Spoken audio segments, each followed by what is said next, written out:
Baik, Assalamualaikum warahmatullahi wabarakatuh. Di sini saya akan menjelaskan eh, perbandingan tiga algoritma scheduling, yaitu berdasarkan per gambar bisa dilihat sendiri ada tiga, yaitu round robin rate, monitauk scheduling, dan earliest deadline first atau biasa disebut IDF.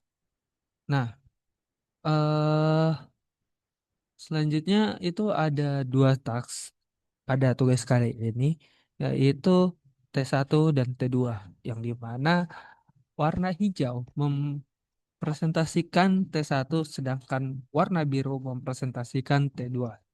Di bagian paling atas terlihat parameter task yang digunakan. T1 memiliki periode PI sebesar 5 dan execution time atau S1 sebesar 2. Sedangkan T2 memiliki periode sebesar 7 dan execution time sebesar 4. Nah, selain itu, untuk algoritma round robin digunakan time kuantum sebesar 1. Nah, pada bagian round robin terlihat satu baris bertuliskan task dengan urutan eksekusi dari waktu 0 sampai dengan 6. Polanya bergantian antara hijau dan biru. Ini menunjukkan bahwa prosesor memberikan jatah waktu secara bergilir kepada T1 dan juga T2 karena kuantum yang dipakai hanya satu. Jadi, setiap task dijalankan selama satu satuan waktu. Lalu, prosesor berpindah ke task berikutnya yang siap dijalankan. Dari gambar ini, terlihat bahwa round robin menekan pemetaraan giliran eksekusi, bukan keadaan deadline.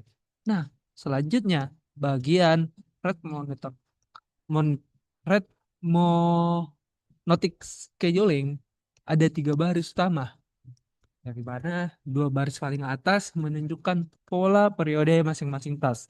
Berisi hijau menunjukkan bahwa T1 muncul setiap 5 satuan dan sedangkan baris biru menunjukkan bahwa T2 muncul setiap 7 satuan. Nah, baris satuan tersebut dalam satuan waktu.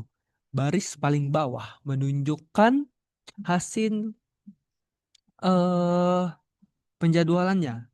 Karena pada red monotonik, task dengan periode lebih kecil mendapat prioritas lebih tinggi. Maka T1 selalu menjadi prioritas dibandingkan T2. Itulah sebabnya blok hijau muncul secara teratur dan selalu lebih dulu dijalankan ketika T1 datang. Setelah T1 selesai, barulah T2 mendapatkan jatah eksekusi. Di ujung kanan juga ada tanda I yang menunjukkan adanya waktu idle, yaitu saat prosesor sedang tidak menjalankan task apapun.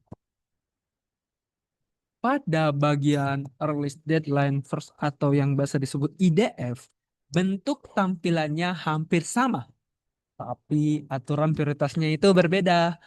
Dua baris atas tetap menunjukkan periode 1 dan T2, sedangkan baris paling bawah menunjukkan hasil scheduling IDF.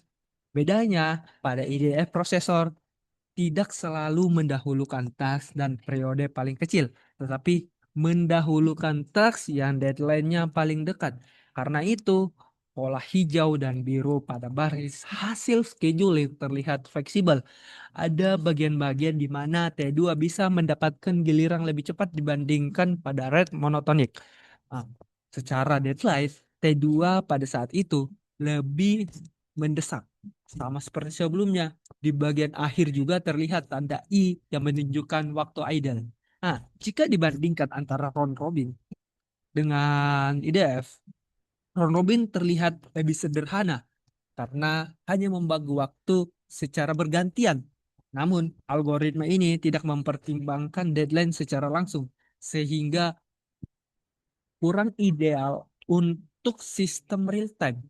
Nah, rate monotonik sudah lebih baik karena memakai prioritas tetap berdasarkan periode, sehingga taksi yang lebih sering datang akan selalu diutamakan.